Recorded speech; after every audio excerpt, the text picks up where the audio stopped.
Hello, here we are again with Mookie Tenembaum. We are exploring through these videos, through this YouTube channel, his philosophy, his disillusionism, and his nostalgic theory about human behavior. And we are trying now, through these longer videos, to analyze matters as they develop, not from a journalistic point of view, but trying to understand philosophically what is it that we are learning through the COVID pandemic. We are now recording in December 2020, so we are still very much amidst the global pandemic of COVID-19. And we are going to focus now on what appears to be a new class, a new type of sufferers. There's a special class that existed before the pandemic, but that somehow the technological and social acceleration brought forth by COVID-19 has increased the amount and the intensity of the suffering they're exposed to. Is the people who are qualified for very sophisticated positions in our society, in our workforce, and are getting displaced and replaced by new technologies and don't find a place where to fit in. So we are going to speak about this increasing number of specific sufferers today and try to understand them from a philosophical point of view. Well, as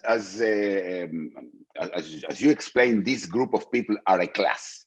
And this is very important because we have a class theory, and there is a video about the disillusionism class theory. But basically, our class theory says that, unlike other ideas that classes are decided by financial situation, higher, lower, and high class, middle class, and low class are how much money they have, basically. There is others that are a little bit more sophisticated, how much power they have. I mean, probably a bureaucrat that works in a place that it's very important. He has more power even though his salary is meager, yes? That's the second. But we looked at it as suffering, have a suffering in common. And this group has the suffering they have in common is called frustration. They are the frustrated people of, or the whole group are frustrated, and they're not just frustrated, they're frustrated on a specific kind of frustration. And that means studying, preparing yourself, and paying out of your pocket or taking loans to get a certain title or professional certificate, and then not being able to do with that anything. Or not the thing they expected. So, as you say, somebody wanted, let's say he's studying law. This is based on a Financial Times article that appeared a couple of days ago, and they say that especially lawyers, people study law, and they expect to be at some point partners in a major law firm, or even maybe judges in the Supreme Court. And it doesn't happen. And it doesn't happen for many reasons. First, because there are too many, yes, and second, because sometimes things happens, and and you just don't get that, and they are frustrated. And these people are not only frustrated, they are bitter about it. So we have a very uncomfortable people who are very uncomfortable where they are because of their suffering, being unable to properly sleepwalk. Yes, let me remind everybody to go to our sleepwalking video, in which we explain what is sleepwalking, but basically is inertially moving in life, everything we do in one habit after the other. And it's very hard, and you cannot sleepwalk if you suffer. In fact, because you sleepwalk, you don't suffer. So they are anathemas. You cannot have both. You cannot be sleepwalking and suffering at the same time.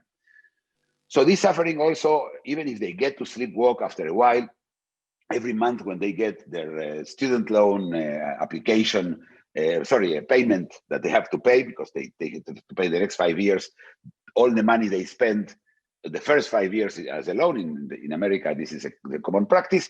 And now every month they remember, they are reminded of their of their failure, basically. Yes, and they get bitter about it, and they think the state should have taken care of this, or there is some kind of complot of a group of people trying to not allow them, and so they think that's because I'm tall, because I'm fat, because of this. But they are frustrated. The interesting thing of this is that an additional problem these people have is that there is no empathy towards them. Mm-hmm. What does it mean? It means you don't feel empathy for somebody who studied law, end up with the law office, and now he is a small lawyer. Yes, and he is worried that he cannot pay his country club monthly payment, and he's in that world, and you cannot feel empathy for somebody who has that kind of problem. I mean, especially now, where so many people are in such big troubles, and these people are there, they will say, whining about it. That would be the way you perceive it. First of all, what do you think, Florencio, about this additional prang of not being able to receive empathy from others is something interesting, I'm sure. But I wanted to ask you about the connection between this frustration, this suffering you're describing, that has to do with an illusion, has to do with the illusion of a certain future that these people were expecting and didn't get, and its connection with other illusions, because you already mentioned the state. You didn't mention it, but it's implied: universities, higher tuition institutions that are related to these paths that should lead somewhere and apparently are not necessarily leading that way for many reasons, as you explained. And I'm thinking about other illusions we have discussed already in this channel, like, for instance, the family surrounding these people who are on this path. So what I wanted to ask you is, how does this illusion of a certain future connects with other illusions, institutions, family, a state that should have taken care of its fulfillment? How does it add up? Well, illusions are the pavement on which you are supposed to sleepwalk. And these people, while they were studying, they were sleepwalking. You said at some point, you say higher tuition instead of higher education universities. And you're right. It is really higher tuition. And so, but this is exactly the problem. The problem is that you are going, we talked about the sacrifice matrix, in which you sacrifice certain things. So you decide to suffer on a certain for a certain time or on a certain intensity to get at the end something in exchange. But here there is the trick, is that the suffering you have today is real, is 100% here. You are paying now for the university, or you are taking now the loan for the university, knowing that you will have to pay. You are now working probably and studying at the same time, and you are now doing all that in order to get to something that is not sure. But in our society, they are sold as almost as sure. If you studied in an Ivy League university, you are going to get to the White House if you want. Why? The only thing you know is that you studied in Ivy League university, which at the time was an Ivy League university. That even can change when you graduate. But that is one of those things that do not change, and that makes you feel that things don't change. You have made a plan. The plan made sense when you made it, and now when you arrived, there is too many of those people. The problem is overpopulation. Yes, we're talking about people taking an MBA, taking MBAs. The amount of people taking MBAs are maybe 10 times what the market can absorb. And this is without talking about technology. Remember, AI is going to supplant many of the things we do today. It is already a shrinking market. Yes. Of course, it is a shrinking market, and you should be listening to that. And of course, you are not, because that will probably made you deter and not decide, well, maybe I should not do an MBA. Maybe I should do something else. That's suffering. That's it. That kind of suffering, you prefer to go. And in fact, your parents expect that from you if you are if young enough. The people around you, they expect that from you, and you can see. I don't know if you know, there is at the end of the school, and I'm talking high school, you get they get a book with everybody's picture, and they say what people think will happen with them in the future, and they all say he's likely to be president of the United States, and so people read that and they think that it's already there. They're already spending the money the money they never earned, and when they get there, you see, and you mention empathy, and I mention empathy, and you re-mention it. And it's important to understand what empathy is from the disillusionist point of view. Empathy is only one thing. You see somebody being hit in the elbow and you feel the same. That is the only extent in which you know what it feels to be somebody else. That's it. Why is that? Because we're animals. So when that happened, when you the empathy reflex was information. That is dangerous. That's a problem. That hurts. That thing, now we are expect to have empathy for somebody who now is not the same person as us. First of all, you cannot have empathy from somebody who is not in your class. And when I mean a class, yes, I mean social class. Again, people who have the same kind of suffering. This is a very specific kind of suffering. This is a class. In fact, the word class action, yes, which we hear it all the time, is when there is a group of people who have been damaged, let's say by the asbestos company. We know that there is a class actions on that. There is one lawyer who takes one case and he asks for class action status, and then everybody can join without them paying and no cost in front of a big company in which you sue them. That class action is really exactly that. It's a class of people who have the same kind of suffering. It's even in the legal language. So these people now there's no people who are not feeling empathy for them, because this is not, you don't understand what's going on. This person is earning, I don't know, $50,000, $70,000 a year, and he has an apartment, and he has a car, and he has this, and oh, poor man, he cannot join now one of the 10 big firms in New York, or he does not get a desk in the West Wing. A further question. You mentioned already what's a mainstay in your analysis, which is sleepwalking, but I'm guessing this goes further up in the structure, because it's not only these individuals that are unable to sleepwalk, but in their inability to sleepwalk, in their suffering, I'm guessing they alter other people's sleepwalking tendencies. They have a way of interfering with a wider network of sleepwalking practices. We have a little time left. I would like to take you in this direction, because I think it adds to the analysis. What happens to those around this particular type of sufferers? We have to understand, every time we sleepwalk vis-a-vis somebody else.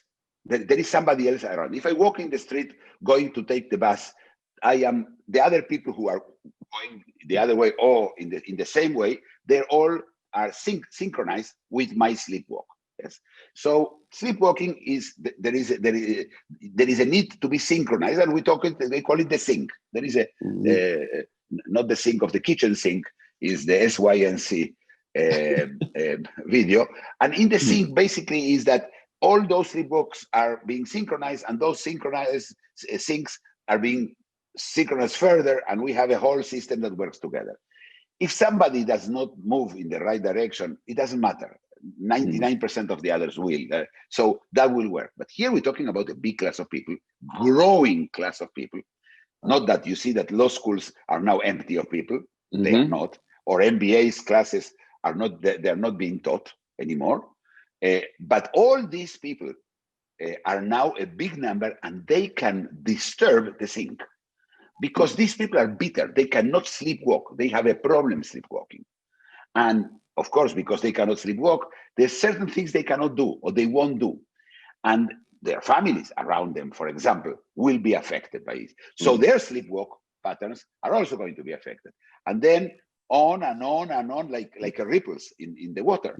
So this is a problem. If we have a class of people who are frustrated, who cannot sleepwalk, and that class is big enough, the whole society, the whole sink of the society is going to be affected. And we may find ourselves in a new kind of suffering, which is the unsynced sleepwalk.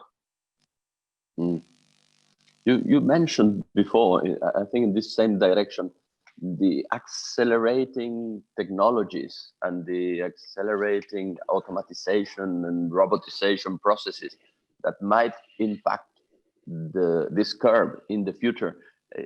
I want to ask you about that. How do you see this developing in the following years? Because it's been a rush through the pandemic, but I'm guessing this will keep on. This will not stop, even if the pandemic stops.